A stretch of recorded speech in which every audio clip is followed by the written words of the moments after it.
সহজ শিক্ষা ইউটিউব চ্যানেলের পক্ষ থেকে সবাইকে জানাই শুভ বিজয়ার প্রীতি ও শুভেচ্ছা। আমরা গতদিন আলোচনা করেছিলাম ময়মনসিংহ গীতিকার মহুয়া পালাটি। আজকে আলোচনা করছি চন্দ্রাবতীর পালা। কবি নয়নচাঁদ ঘোষ রচিত চন্দ্রাবতী পালা গানটি 1923 সালে কলকাতা বিশ্ববিদ্যালয় থেকে প্রকাশিত হয়। দীনেশচন্দ্র সেন সম্পাদিত ময়মনসিংহ গীতিকার এটি তৃতীয়তম পালা গান। আমরা জানি বাংলা ভাষার প্রথম মহিলা কবি চন্দ্রাবতী এক ভিন্ন স্বাদের রামায়ণ রচনার জন্য বিখ্যাত হয়ে আছেন। সেই কবি চন্দ্রাবতীর জীবন, বিশেষ করে তার মর্মভেদী প্রেম কাহিনী নয়নচাঁদ ঘোষের এই পালা গানের বিষয়বস্তু। ময়মনসিংহ অঞ্চল থেকে এটি সংগ্রহ করেছিলেন চন্দ্রকুমার দে। চন্দ্রকুমার সংগৃহীত পালাটি দীনেশচন্দ্র সেন সম্পাদনা করে প্রকাশ করেন। পালাটির 354টি ছত্রকে দীনেশচন্দ্র 12টি অঙ্কে ভাগ করেছিলেন। এই পালাগান থেকে জানা যায় চন্দ্রাবতীর পিতা দ্বিজ বংশীদাস ছিলেন একজন দরিদ্র ব্রাহ্মণ। 16শ শতাব্দীর মনসা ভাসান গানের বিখ্যাত গায়ক ও মনসা মঙ্গল কাব্যের কবি।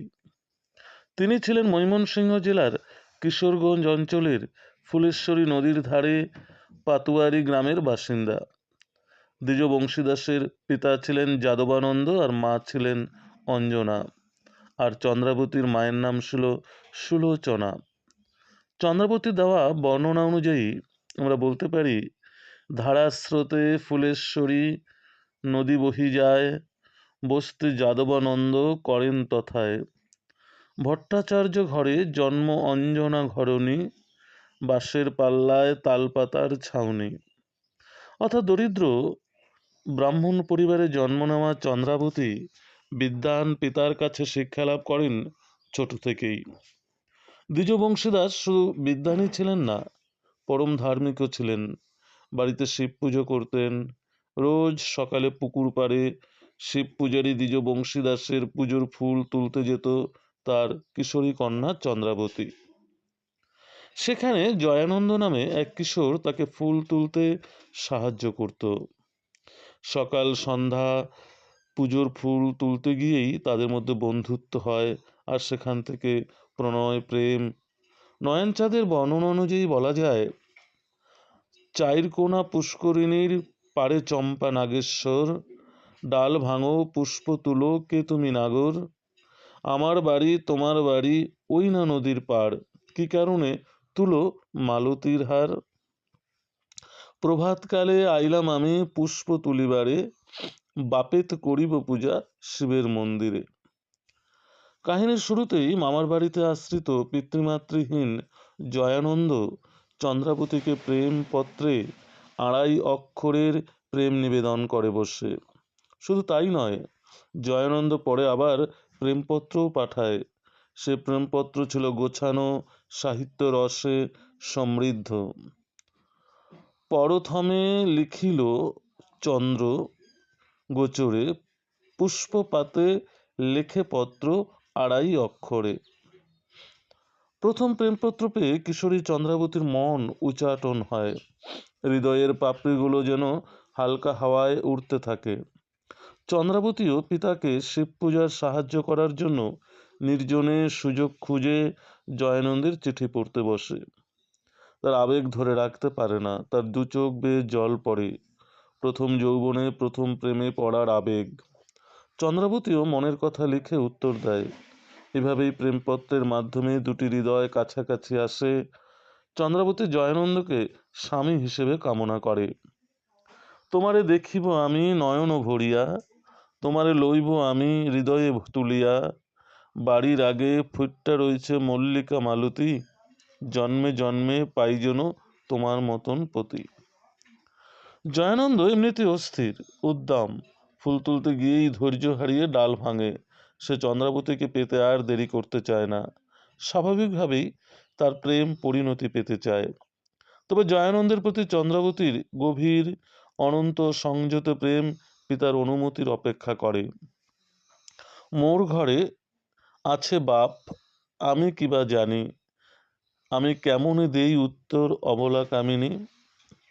এখানে চন্দ্রাবতীর প্রেমিক সত্তা ও কন্যা সত্তা সমানভাবে প্রতিফলিত হয়েছে। সে পিতার অনুমতি ছাড়া কোনো সিদ্ধান্তে আসতে চায় না। ময়মনসিংহ গীতিকার মহুয়া পালায় আমরা দেখি মহুয়া অভিভাবকের অনুমতি ছাড়াই পালিয়ে বিয়ে করেছে। এ বিষয়ে মহুয়া অত্যন্ত সাহসী, কিন্তু নয়নচাঁদ বর্ণিত চন্দ্রাবতীর এই মন ও মানসিকতা থেকে বহু দূরে থেকেছে, নীরবে মন দিয়েছে জয়ানন্দকে, তবু তার শিক্ষা, তার সংস্কার, বিয়ের জন্য পিতার অনুমতি চেয়েছে। পরে ঘটকের সহযোগিতায় পিতার ইচ্ছাতেই সামাজিক নিয়ম মেনে পঞ্জিকা দেখে পিতৃমাতৃহীন জয়ানন্দের সঙ্গে চন্দ্রাবতীর বিয়ের দিন ঠিক হয়। কিন্তু বিয়ের আয়োজনের মধ্যেই জয়ানন্দের মন পরিবর্তিত হয়। এক মুসলমান সম্প্রদায়ের মেয়ের প্রতি সে হঠাৎই করে আকৃষ্ট হয়ে পড়ে। কে তুমি সুন্দরী কন্যা, জলের ঘাটে যাও, আমি অধমের পানে বাড়ি ফিরে চাও।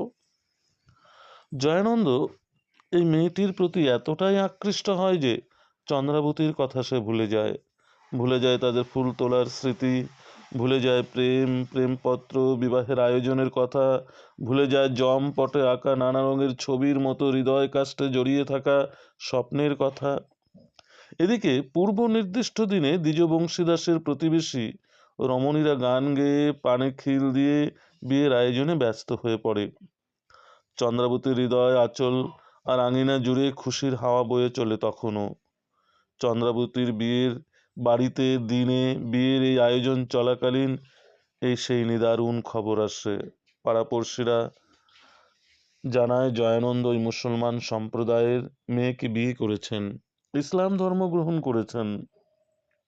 তাই পাড়াপড়শিরা বলেছেন, পাড়াপড়শি কয় ঠাকুর কইতে না জুড়ায়, কি দিব কন্যার বিয়া ঘটল বিষমোদায়, অনাচার কইল জামাই অতি দুরাচার, যবনী করিল বিয়া জাতি কইল মার। অর্থাৎ এই খবর পেয়ে চন্দ্রাবতী ও জয়ানন্দের যে বিয়ের খবর পেয়ে আসমানি বিচলিত হয়। পিতার কাছে সে অভিযোগ জানায়, কাজীর কাছে সে চিঠির সত্যতা স্বীকার করে। জয়ানন্দ আসমানিকে বিয়ে করে, সেই বিয়ের জন্য সে হিন্দু ধর্ম ত্যাগ করে ইসলাম ধর্ম গ্রহণ করে। তার নাম হয়ে যায় জয়নাল। চন্দ্রাবতীর শূন্য আঙ্গিনা তখন অশ্রুতে অপমানে সিক্ত। তার হৃদয় থেকে, আঙিনা থেকে সকল সুখের শীতল হাওয়া সরে গিয়েছে। বিষাদ মরুর তপ্ত হাওয়ায় ঝলসে গিয়েছে তার স্বপ্ন। সেই ঝলসে যাওয়া স্বপ্নে নতুন করে প্রলেপ দিতে তার পিতা দ্বিজ বংশীদাস মেয়ের জন্য আবার সম্বন্ধ দেখা শুরু করে। এবার জয়ানন্দের চেয়েও ভালো সম্বন্ধ সে পেতে চায়। দেশ বিদেশ থেকে বিয়ের সম্বন্ধ এলে বাছাই করতে থাকে, কিন্তু চন্দ্রাবতী অসম্মত হয়। জয়ানন্দের সেই চরম আচরণে, দুঃখে, অপমানে চন্দ্রাবতী সারা জীবন কুমারী থাকার সে সিদ্ধান্ত নেয়।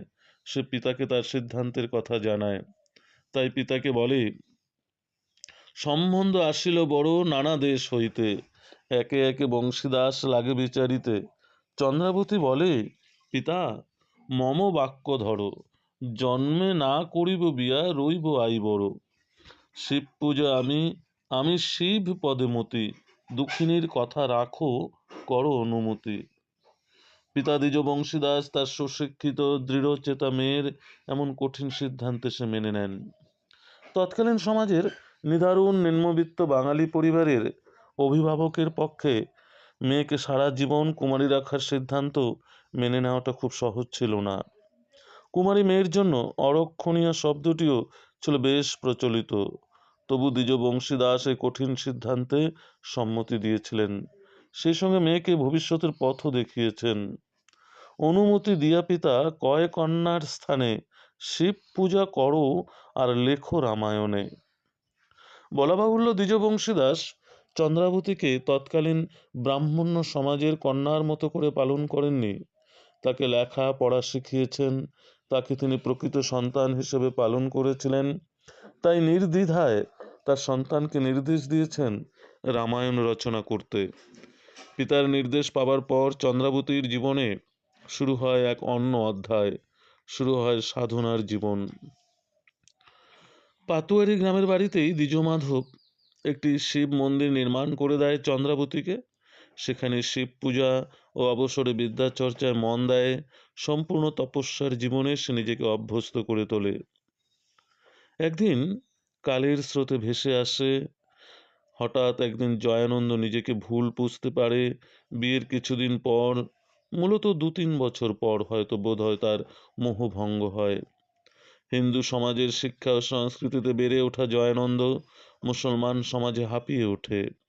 ধর্মান্তরিত হয়ে অন্য নারীকে বিয়ে করে কঠিন জীবনের শিকলে সে নিজেকে বেঁধেছিল। সেই শিকল সেরে সে নিজেই বেরিয়ে আসতে চায়।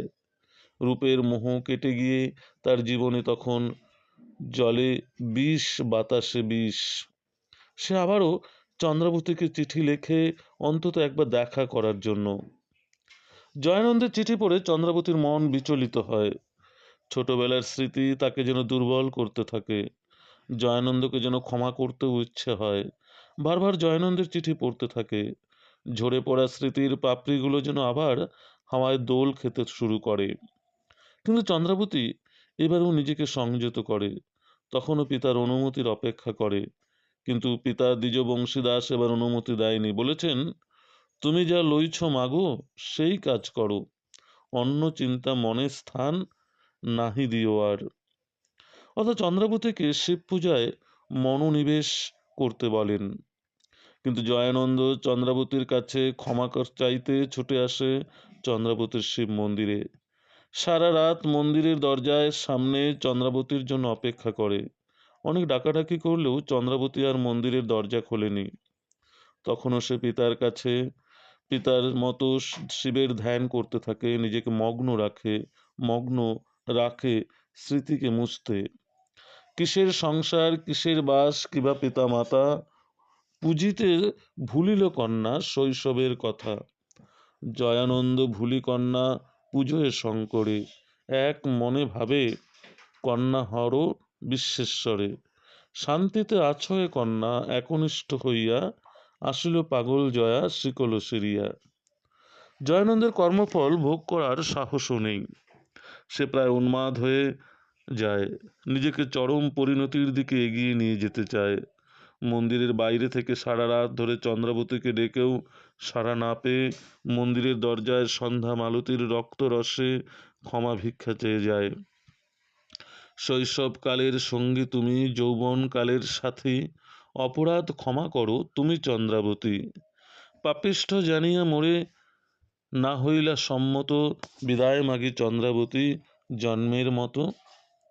সকালে মন্দিরের দরজা খুলে সে লেখা দেখতে পায়। সাধিকা চন্দ্রাবতী, কিন্তু তাতে জয়ানন্দের প্রতি করুণা হয় না। বরং মন্দিরের দরজায় মুসলমানের ছোঁয়া লেগেছে বলে সংস্কারবশত মন্দির পবিত্র করার জন্য নদীতে জল আনতে যায়।